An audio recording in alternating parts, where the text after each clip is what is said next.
Hello everyone, how are you? I hope you all are fine. So in this video we will discuss further from the next video. Okay, in previous video we have already studied about the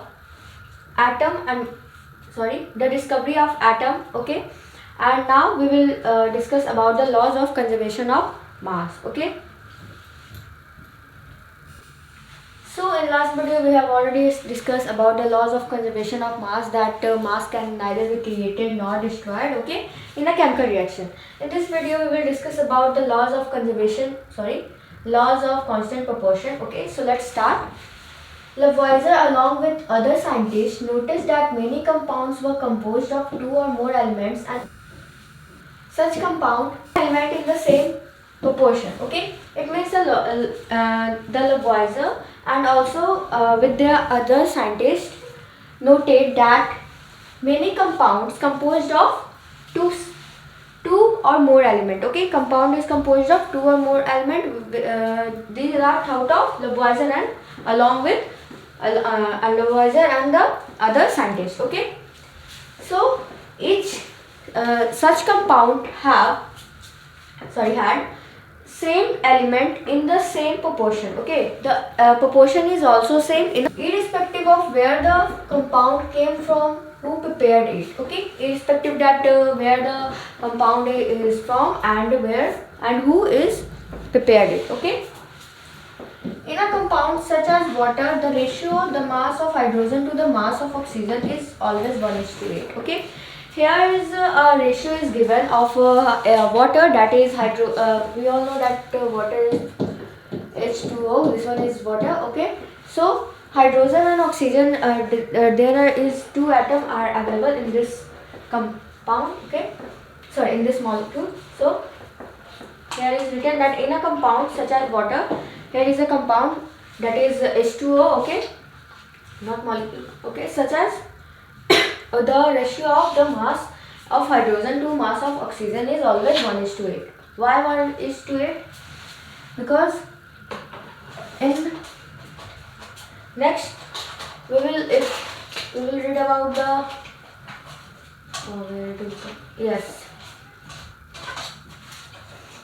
we also read about the how the ratio is formed of any compound. Okay, so after reading this flowing statement, we will read about that. Okay, there is a totally defined, totally explained that how we can change in the ratio. Okay, so yeah,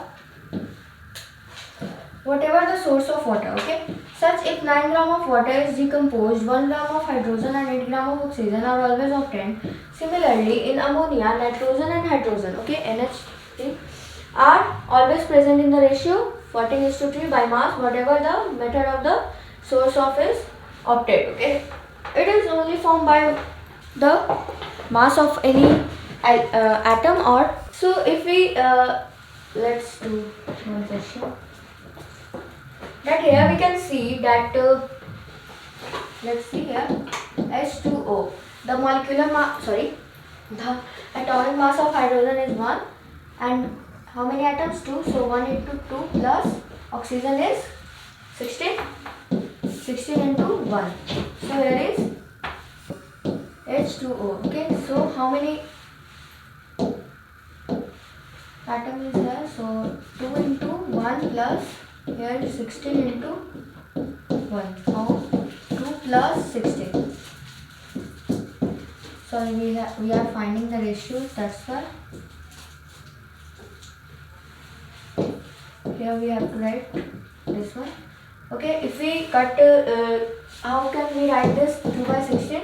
1 by 8. Okay, 1 by 8. That's why the H2O ratio is always 1:8. Okay, so this is that is written that always 1:8. Okay, so this is the explanation that how we can. And now convert we can in the ratio. Okay, and now we are reading that definite proportion by mass. Yes, the second law of laws of conservation. So this leads to the laws of constant proportions, which is also known as the laws of definite proportion. Also, constant, it means definite. Okay. This law was stated by Proust as in a chemical substance that the elements are always present in a different proportion. It means the proportion is constant or by mass. Constant by mass. Okay. So this one is the definition of what? Laws of constant proportion, that in a chemical substance, the elements are always present in a different proportion by mass. Okay.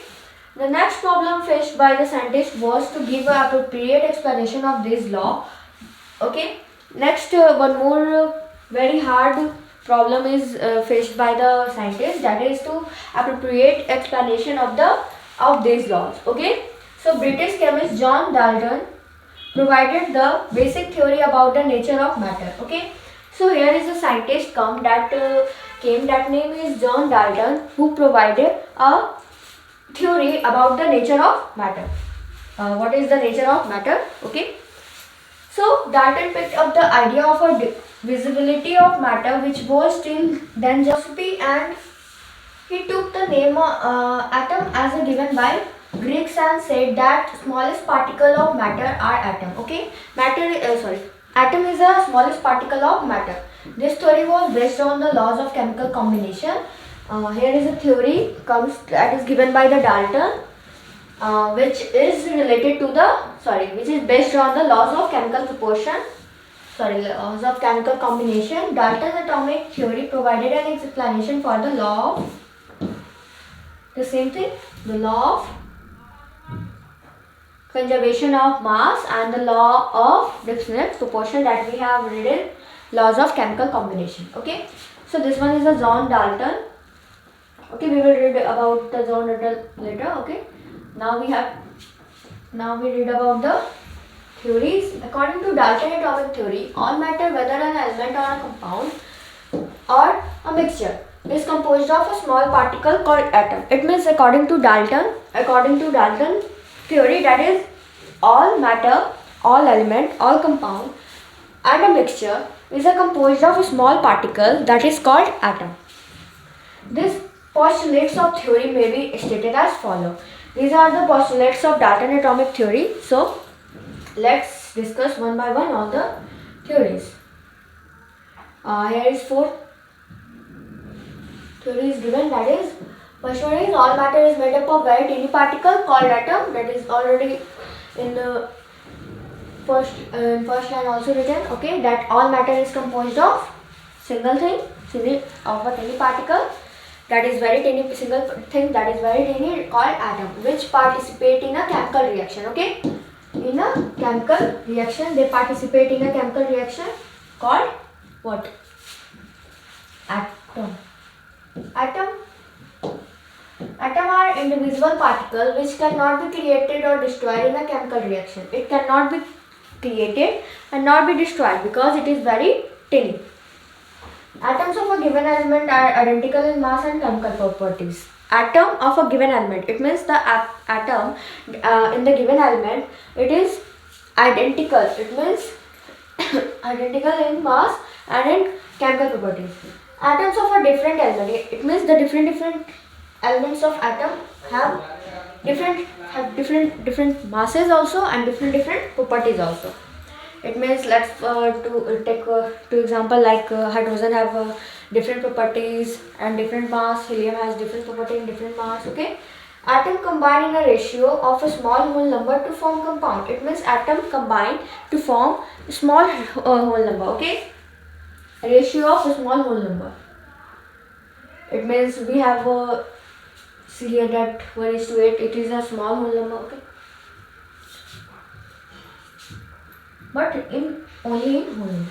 The relative number and kinds of atom are constant in given compound. Okay. The relative number and kinds of atom. It means the relative number and also the kinds of atom are constant. Okay. In a given compound, it means there is a compound where there is a relative number and kinds of atoms are constant. Okay. We will study in the next chapter that all atoms are made up of still a small particle. Okay, we read about in the atomic structure. Sorry, atom. What is the chapter name? Yes, atomic structure. We will read about their atom. Okay. So here, this is about the Dalton. Let's read about this also. John Dalton was born in a poor weaver family in 1766. Okay, weaver, you know, a person who weave the cloth. Okay, so a poor, it means not very rich in an inland. He began his career as a teacher at the age of 12. Okay, in the age of 12, he became a teacher. 7 years later, he became a school principal. Okay, after 7 years, he became a school principal also. In 1793, Dalton left for Manchester to teach mathematics. Okay, and also left for Manchester to teach mathematics. Okay, physics and chemistry in a college. He has spent most of his life there is a teaching, researching. Okay, he has spent most of the time of in the researching of many things and the teaching to teach children. I think he like to teach. In 1808, he presented his atomic theory, which was a turning point in the study of matter. Okay, he stated that the atomic theory that is a turning point for the matter. And now here is some question that is in a reaction 5 it is question for you. So that observation, we will discuss the question at later. So what is an atom? Okay. So have you ever observed a mason building walls from these walls a room and then the collection of rooms from the building? What is the building block of the half building? Okay. It means what is the building blocks? It means what is the unit of building? What about the building blocks at the anthill? Okay. It is a small grain of sand. Similarly, the building blocks of all matter are atoms. It means here is a written that the building blocks of all matter is atom. Similarly, that if we make any building, there is a building block is what? To help to construct a building, that is a brick. And in a ant hill, it means a place where the ant resident, it is like this. Okay, this one is the earth surface and it is like a hill. Okay, so for this there is a many sand particles are collected by the ants to live in this hill. Okay, so in the same way, atom is a building blocks of the any matter. Next, how big are atom? It means how big are atom? Atom are very small. They are smaller than anything that we can imagine or compare with. Okay, if we want to compare with anything that is from the object that is also smaller than it. Okay, that if we compare from ant, that atom is also smaller than ant. Okay, more than millions of atoms when the stacked would make a layer barely as thick as a sheet of paper. Okay, so more than a millions of atoms when stacked, then rarely as thick as a sheet of paper. Okay, it means a millions of atoms if combined, then a thick sheet of paper is we can see. Okay, now here is some atom measurements. Like atomic radius is measured in nanometer, like 1/10 to the power 9 is equal to 1 nanometer. 1 meter is equal to, this one is the formula. Like it is also the relative size of a ant, apple. What is it? Atom of hydrogen, molecule of water, molecule of hemoglobin, grain of sand, and this one is ant and apple. Okay, so this one is the measurement of the. We might think that if atoms are so insignificant in size, why should we care about them? Here is a question that if the atom are very small, why we are thinking about that? Okay, let's neglect it. This is because here is the answer that this is because our entire world is made up of atom. We are thinking about the atom because the entire world is made up of atom. We may not be able to see them, but are there and constantly affecting whatever we do. It means we cannot see them, but they are constantly affecting the what we do. Okay, whatever we do. Through a modern technique, we can now produce magnified images of a surface element showing atom. Okay, in the modern technique, with the help of modern technique. Okay. So here I have an image of a surface of silicon. Okay. From the technique we can make a image of a surface of silicon. And here what are the modern day symbols of atom of different element. Okay. Here is a symbols of the different atoms. Dalton was the first scientist to use the symbol for element for a specific sense. It means that Dalton was the first scientist that he used the first symbol for the atoms. When he used the symbol for an element, he also meant a definite quantity that element, that is one atom of that element. Next one is Braziller suggested that the symbol of the element be made from the one or two letters or the name of the element. It means Braziller is a scientist that suggested that the atom symbol is made from one or two letter of the name of element. Okay. So here is a symbol, and this one is the name of atom. Symbol for some element as proposed by Dalton. This one is proposed by Dalton, and there is written that in the beginning the names of elements were derived from the name of the place where they were found of the first time. It means in the beginning the name of element were derived from where they are found. Okay. For example, the name of copper was taken from a cypress. Some name of were taken from the specific colors. For example, gold was taken from the English word that is meaning yellow. And nowadays, IPAC, International Union of Pure and Applied Chemistry, is an international scientific organization which approves name of the element and symbols. Okay, units. Okay. So IUPAC is a international scientific organization which approves the element symbols and their units. Many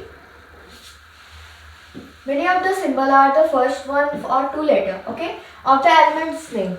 And in English, the first letter of a symbol is always written as a capital. Okay, like copper, we write CU. Okay, this one is capital and next one is smaller, uppercase, and the second letter is a small letter as a lowercase. Okay, so for example, hydrogen has aluminum Al, and we cannot write like this Al. This one is totally wrong. Okay, cobalt CO, not CO. This one is carbon and this one is oxygen. Okay, if we write like this, the senses become different, that this one is carbon and this one is oxygen. And if we write in a small letter, then we call what? Cobalt. Here, symbols of the some element are formed first letter of the name or letter appearing letter the name. Example first, fluorine, Cl, zinc, Zn, and etc. Other symbol has been taken from the names of element in Latin, German or Greek. Okay. For example, the symbol of iron Fe from its Latin ferrum. Sodium is from natrium and potassium is from kalium. That's why it is written like K. Therefore, each element has a name and a unique chemical symbol. Okay. So here we can see that every atom have a different name and different unique symbols. Okay. So here symbols for some element. Here some symbols are given that you have to learn, that aluminum is Al, argon is Ar, and barium is Ba, and bromine is Br, calcium is Ca, carbon is C, chlorine is Cl, cobalt CO, and so on.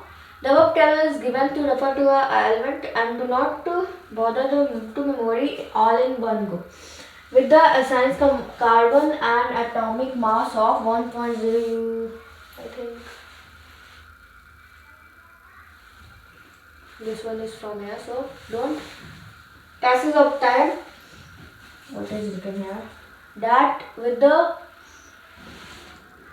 refers to the whatever study about it. Do not bother to memorize all in one go. With the passage of time and repeated uses, you will automatically produce the symbol. It means here is a given that you will not waste your time to learn this one by one like a passage, okay, like a statement or question answer. Okay, you have to practice this one simultaneously. That you can, if you practice this symbols more and more, you can automatically learn that symbol. Okay, which symbol is Cu is like a copper, F is fluorine, and now here is a atomic mass. Okay, so we will read atomic mass in the next video. Okay, so I hope you understand all the video that is made. In previous video we have already studied about the history of atom, and in this video we will discuss about the atom and also the laws of constant proportion and the symbol of given element, that is ammonium, argon, barium, boron, bromine, calcium. So you have to use this element one by one, so it made you learn. So that's all for today. Thank you. Have a nice day.